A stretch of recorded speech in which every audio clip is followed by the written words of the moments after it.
Welcome to Dodgers Daily. I'm Casey Porter. I'm so glad you've decided to tune in. We have a great show for you today. Today, we're going to talk all about the Dodgers front office with the winter meetings just ending. The Dodgers have not signed a big name this year. We know that Trea Turner, he was allowed to become a free agent. Cody Bellinger, he is allowed to become a free agent. Tyler Anderson, Chris Martin, Andrew Heaney, all gone off the Dodgers roster. And really the only thing they've replaced him with so far is Jason Hayward, who again was signed to a minor league contract, and then Shelby Miller, of which I've talked instead. I like that signing, but again, when you're talking about guys like Trea Turner, Cody Bellinger, Tyler Anderson, Andrew Heaney, Chris Martin, guys like that, and you're replacing them with minor league contracts, and then Shelby Miller, who quite frankly is a reclamation project. The question is, are the Dodgers spending enough money? Do they spend enough money with all the resources they have? We're going to attempt to answer those questions today on the show, but before we get into it too much,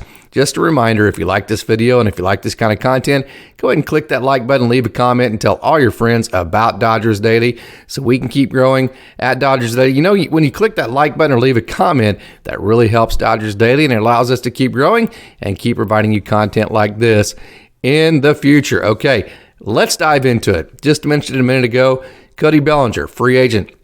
Trea Turner, free agent. Chris Martin, Tyler Anderson, Andrew Heaney, not back with the Dodgers. And so what have the Dodgers done in response? We've talked about the youth movement. Really not a whole lot of anything. They signed Shelby Miller, who again is a reclamation project. And then today they signed Jason Hayward to a minor league contract. So the question is, are the Dodgers spending enough? Have they spent enough? Going to attempt to answer that question.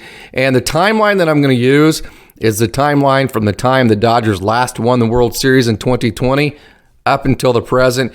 And I think you'll be surprised with all the transactions that have actually taken place. And the reason why I chose that timeline is I think we can all agree that winning the World Series in 2020 was a really good thing. So I don't think anybody was upset with the front office or anything like that, or felt like the front office needed to be doing, upset's probably too strong, but at least felt like the front office needed to be doing a little bit more. I don't think anybody felt like that in 2020 when the Dodgers won the World Series. So that's going to be the timeline that we're going to use today to talk about the Dodgers front office. I'm going to give you some facts and statistics just to kind of let you know. First of all, what you need to know about the Dodgers front office is, how they do business, what is their goal when they do business, and again, what is the game plan for the Dodgers front office when they do business.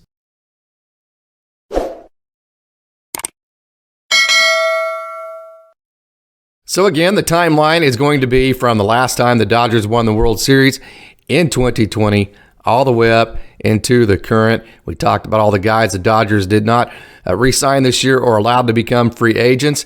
And to be honest with you, there are a lot of transactions that I had even forgotten about since 2020. The Dodgers have acquired, since 2020, the Dodgers have signed 20 players out of free agency that have made $1 million or more. That's 20 since the Dodgers have won the World Series. So that would have been the last two off seasons. The Dodgers have signed 20 free agents that have made $1 million or more, highlighted by Trevor Bauer. Of course, we all know his situation. Blake Trinan, he's been fantastic when he has been healthy. Freddie Freeman, we know how just wonderful he is, even into his 30s. Just a great player, great pickup last year for the Dodgers. Tyler Anderson, boy, wasn't he big for the Dodgers this last year?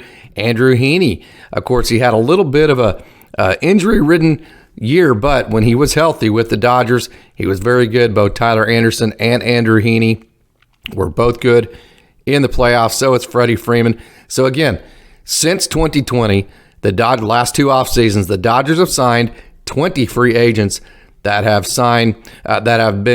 made at least $1 million. So that's quite a few. The Dodgers then, that's just the free agents, okay? So then, on top of that, the Dodgers have also acquired Max Scherzer, Trea Turner, Alex Vesia. That's a name that you might forget that the Dodgers traded for. And then Chris Martin, Joey Gallo, Trace Thompson, and Craig Kimbrell. I think we can all agree that Joey Gallo, Craig Kimbrell did not work out. But when you look at Max Scherzer, Trea Turner, Alex Vesia, Chris Martin, Trace Thompson. I think we'd all have to agree, though, on the other side of that, all of those guys have given very positive contributions to the Dodgers and even in the postseason as well. So I think when you look at the trades, the only two that really didn't work out were Craig Kimbrell and Joey Gallo. And, this is kind of a side tangent, but the Joey Gallo deal where the Dodgers gave up Clayton Beeter, that one still stings me pretty good. I was so high on Clayton Beeter. He came out of the round B, the competitive balance draft, I think is what they call it, round B, out of Texas Tech. Wonderful pitcher. He did very well for the Yankees after that trade this year. But again, Joey Gallo, Craig Kimbrell, that didn't work out. So again, I'm going to go over these names again. Free agency, Trevor Bauer, Blake Trinan, Freddie Freeman, Tyler Anderson, Andrew Heaney. Trades, Max Scherzer, Trey Turner, Alex Vesia, Chris Taylor, Joey Gallo, Trace Thompson, Craig Kimbrell. That's a lot. I mean, that's just in the last 2 years. So if you're thinking, well, man, the Dodgers don't go after the big name guys, man, they don't spend money. Well, try on Freddie Freeman, okay? Try on Trevor Bauer. Try on Max Scherzer and Trey Turner for size. And then what kind of gives the perception that the Dodgers maybe bargain basement shop is the fact that, they picked up guys like Alex Vesia that haven't been the biggest of transactions. They picked up Evan Phillips off of waivers, and then they picked up Yency Almonte. And when they picked up Yency Almonte, they actually signed him to a minor league contract just like they did Jason Hayward. And also keep in mind during that period, on top of all those names I just gave you, just remember, not all the big signings are new guys. Some of the big signings that you have as an organization are re-signing your best players within your organization. We've seen that this year where the Dodgers have not re-signed or allowed Trey Turner and Cody Bellinger, all the guys I mentioned earlier, to go to free agency. Well, during that period, since the Dodgers have last won the World Series in 2020, they have re-signed Chris Taylor once and Clayton Kershaw twice. So again, you're talking about Chris Taylor, Clayton Kershaw twice, all those names I just mentioned. That's a lot of money to have spent as an organization. Those are a lot of moves to make. So again, I think the fact that Evan Phillips, who has turned into one of the best relievers in the game, and then also Phil Bickford, if you remember, he was picked up off of waivers as well.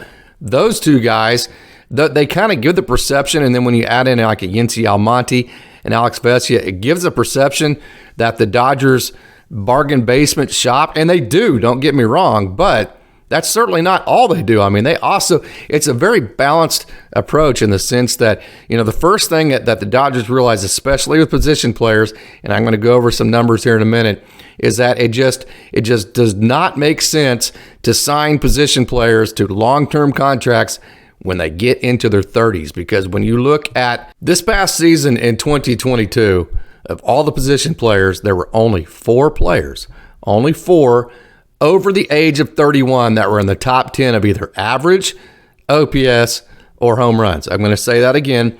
This past year in 2022, there were only 4 players over the age of 31 that were in the top 10 of any of these categories. That would be batting average, that would be OPS, which is on-base percentage plus slugging, and or home runs. So you might be saying, okay, well, yeah, the Dodgers have gone out and they've signed some big names and they've gotten the Max Scherzer and the Trey Turners in trades, and they went and got Trevor Bauer, they went and got Freddie Freeman. But, what about all the guys that they didn't re-sign, like Trey Turner and all of those guys? So let's talk about that. Okay. Since 2020, since the Dodgers last won the World Series, the last 2 years, the Dodgers have chosen, I'm going to put a point blank, to not re-sign some big names or traded. And matter of fact, the total number between allowing to become free agents and or have traded away, 19 different players that have either, like I said, either been traded or allowed to have become free agents. And boy, it's highlighted by some pretty big names. Let me go over them right here. A.J. Pollock, Trey Turner, Cody Bellinger, Jock Peterson, Kenley Jansen, Kike Hernandez, Corey Seager, Max Scherzer, Joe Kelly, Tyler Anderson, Andrew Heaney, Tommy Kahnle, and Chris Martin. Of course, a lot of those guys, if you're going to criticize the organization for not keeping them, you also then on the other end, you have to give them at least a compliment or some praise for signing them in the first place. But let's actually go over how that's worked out for the club in terms of the guys that they have either traded away and or allowed to become free agents. Okay, Kike Hernandez, I know he's a big club favorite because he played a whole bunch of different roles. He brought a lot of energy. Very good player, and it seemed like, at least for most people, a fan favorite for the Dodgers. Well, he's hit exactly 238 in the 2 years since being a Dodger. He hit 222 with an OPS of 629 this past season. So, Kike Hernandez, the utility guy, so he could play left field, let's say. A.J. Pollock was a left fielder, too, that the Dodgers traded away. Of course, they got Craig Kimbrell, so the Dodgers fans aren't very happy with that because Craig Kimbrell did not work out. But let's look at that, okay? A.J. Pollock this last year, he hit 245 with an OPS of 681. So although Craig Kimbrell did not work out, okay, still, both of those players were still outperformed by a guy that the Dodgers acquired named Trayce Thompson. Trayce Thompson hit 256.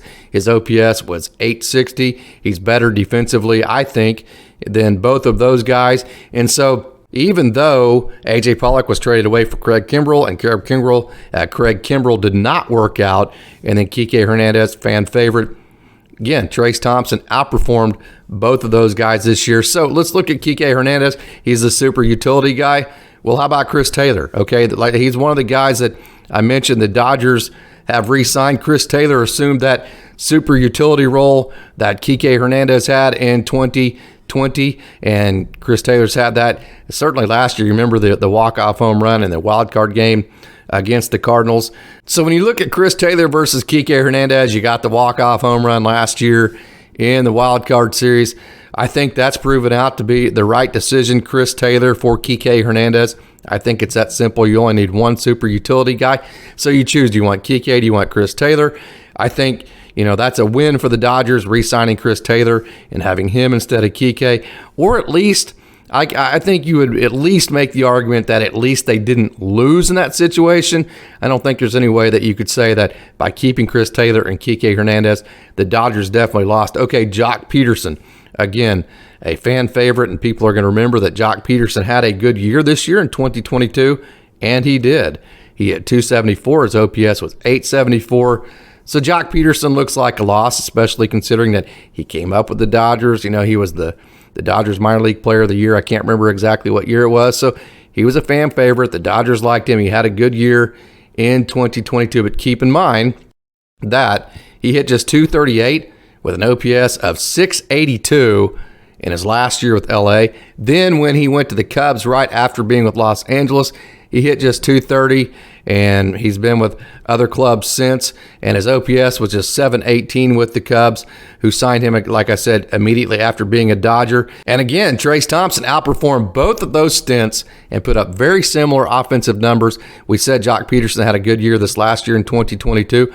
Trayce Thompson put up very, very, very similar numbers this year in 2022 as Jock Peterson did. Just go and compare them. And in my opinion, Trayce Thompson plays better defense than Jock Peterson. So even though Jock had a good year this year, I still think Trayce Thompson was the better player. So I think you could easily make the case that the Dodgers replaced that situation with better production and a better player last year. A.J. Pollock put him into the equation because he played left field, a position that Jock would have played in 2021.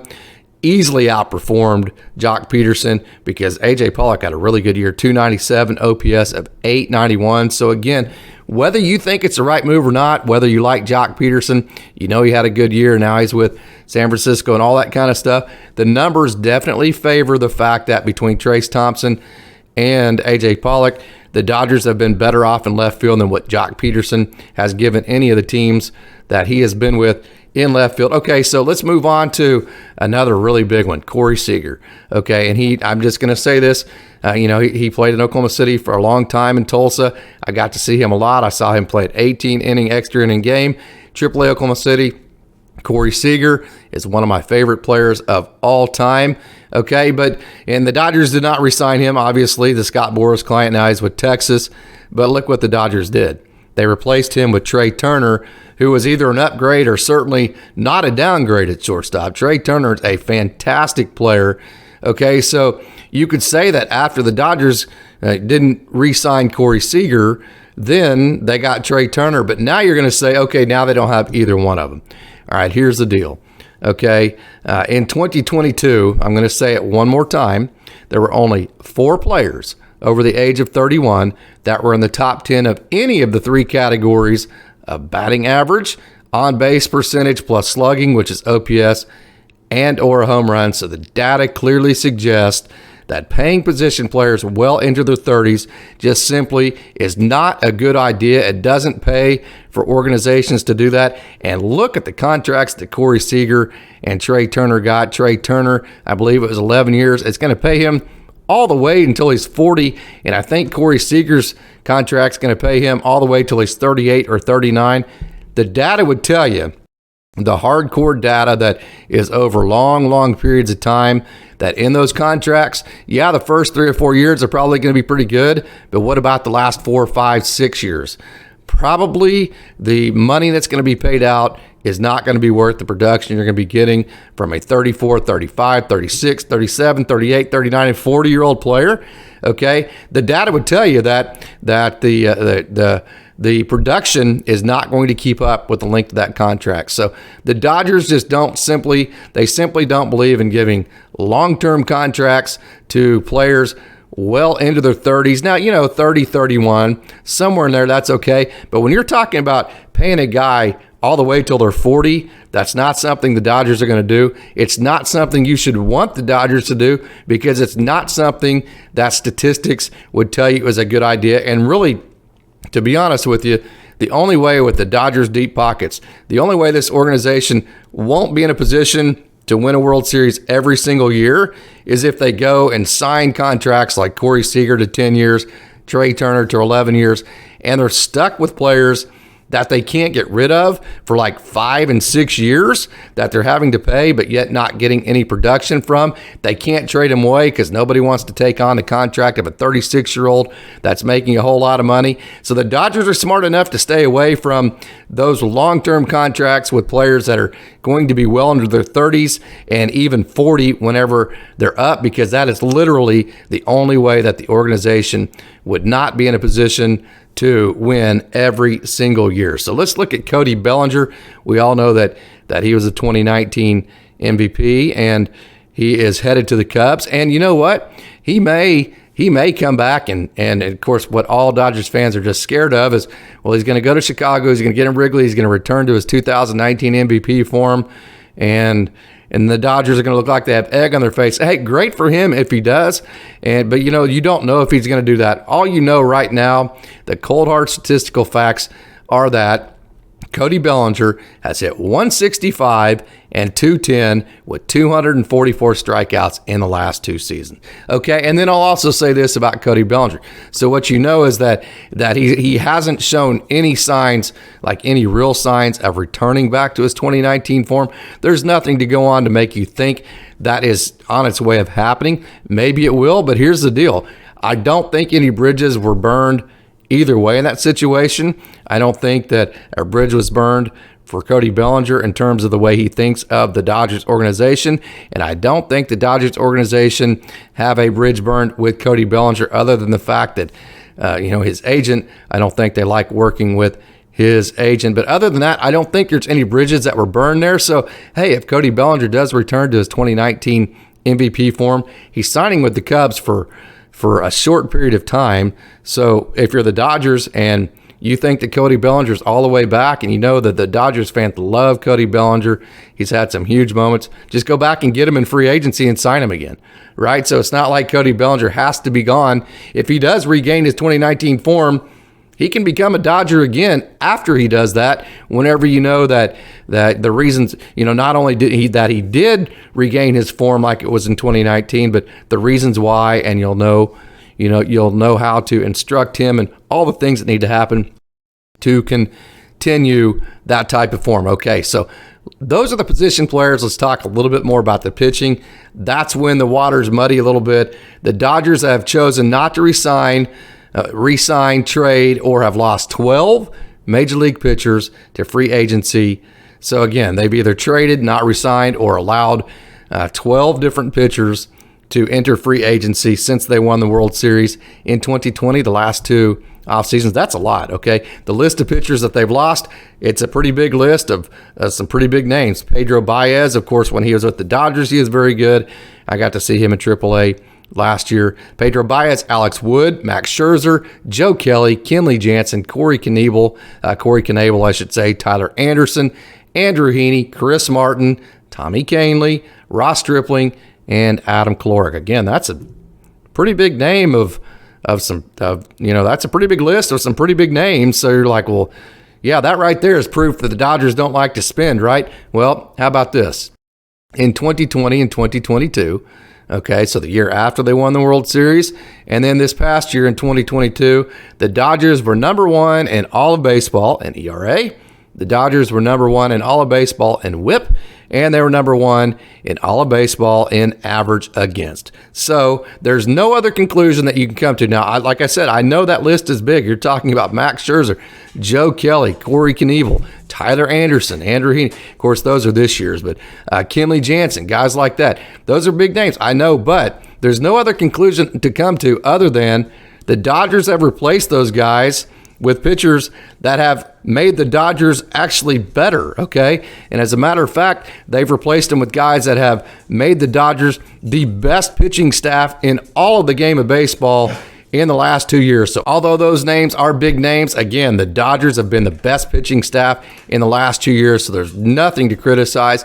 There's nothing to look at and think that the Dodgers should have done more in that situation, okay? So here's another aspect of it. This time last year, if I would have asked you, hey, a year from now, you're going to be looking at Tyler Anderson and Chris Martin and Andrew Heaney, and you're going to be looking at those guys and Tommy Kahnle, and you're going to be thinking, man, how are we going to absorb that loss? Those are some big losses. If I'd asked you that this time last year, you would have not thought that. At least most Dodgers fans would not have. So who's to say, a guy like Shelby Miller won't do that exact same thing? The Dodgers have proven that they go out and find guys that continue to make their pitching staff better. And whether they actually go out, they think they need to go out and find that guy, or stay in-house with all the people they have with the Ryan Pepio, Michael Grove, Bobby Miller, Dustin May's coming back, Gavin Stone.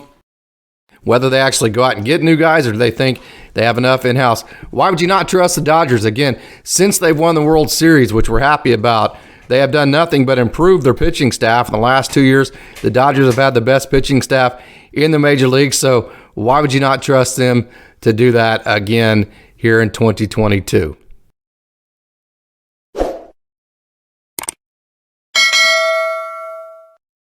Okay, my final thoughts on the Dodgers front office. I think it's pretty clear that, the Dodgers have a very balanced game plan when it comes to filling out a roster.